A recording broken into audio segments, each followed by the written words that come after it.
ராஜீவ்காந்தி கொலை வழக்கில் சிறை தண்டனை அனுபவித்து வரும் பேரறிவாளன் உட்பட 7 பேரை விடுதலை செய்ய கோரி சென்னையில் தற்பொழுது பேரணி நடைபெற்று வருகிறது. ராஜீவ்காந்தி கொலை வழக்கில் தண்டனை பெற்ற நளினி, முருகன், பேரறிவாளன் உட்பட 7 பேர் கடந்த 25 ஆண்டுகளாக சிறையில் அடைக்கப்பட்டுள்ளனர். இவர்கள் 7 பேரையும் விடுவிக்க பேரறிவாளனின் தாயார் அற்புதம்மாள் உள்ளிட்டோர் பல்வேறு முயற்சிகளை மேற்கொண்டு வருகின்றனர். இதன் ஒரு பகுதியாக அற்புதம்மாள் தலைமையில் 7 பேரையும் விடுதலை செய்ய கோரி சென்னை எழும்பூர் ராஜரத்தினம் மைதானத்தில் இருந்து கோட்டை நோக்கி தற்பொழுது பேரணி நடைபெற்று வருகிறது.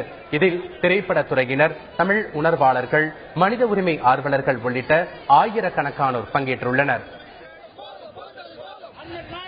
7 விடுதலை விரைந்து முடிக்கணும். ஏன்னா முதல்வர் அம்மா 2 முறை அறிவிச்சிருக்காங்க, தடைப்பட்டு நிக்குது.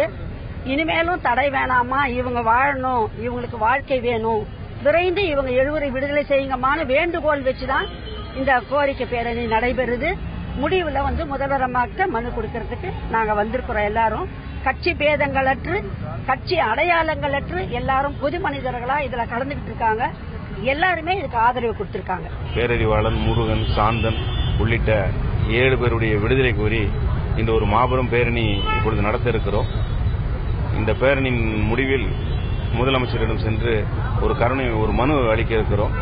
இவர்களை கருணை அடிப்படையில் 161 சட்டப்பிரிவை பயன்படுத்தி விடுதலை செய்யுமாறு நாங்கள் கோரிக்கை விடுக்க இருக்கிறோம். முதல்வர் அவர்களும் நிச்சயமாக தாயுள்ளத்தோடு இதை பரிசீலனை செய்து விரைவில் அவர்களை விடுதலை செய்வார்கள் என்று நாங்கள் நம்புகிறோம். சுப்ரீம் கோர்ட் ஆயுள் தண்டனையாக்கி விடுதலையை அறிவிக்குது. தமிழக சட்டசபை 5 கோடி மக்களின் பிரதிநிதி சபை ஒரு தீர்மானத்தை நிறைவேற்றுது. அந்த நிறைவேற்றின தீர்மானம் நடைமுறைக்கு வருவதில் இவ்வளவு சிக்கல் இருக்குது. அதை உணர்த்துவதற்கும் அதை வெளியே சொல்வதற்கும் அம்மா அவர்கள் அடுத்த முயற்சி எடுத்து பேரறிவாளன் 7 பேரையும் வெளியே விடுதலை செய்வதற்கான ஆவணம் செய்வதற்காக இந்த பேரணி நடத்துறோம். ஏனென்றால் ஏற்கனவே சட்டசபையில் தமிழக முதலமைச்சர் அவர்கள் சென்ற முறை முதலமைச்சராக இருக்கும்போது 7 பேரையும் விடுதலை செய்யணும்னு தீர்மானம் நிறைவேற்றிட்டாங்க. அதுக்கான சகல வாய்ப்பும் இருக்கிறதுனால தான் அவங்க விசாரிச்ச சட்டசபையிலே தீர்மானம் நிறைவேற்றிருக்காங்க. அனைத்து கட்சிகளின் ஆதரவுடன் நிச்சயமா இந்த பேரணியின் மூலமாக இந்த 7 பேருக்கு விடுதலை கிடைக்கும் அப்படிங்கிற ஒரு நம்பிக்கையோடு இந்த பேரணியை நடத்துறோம்.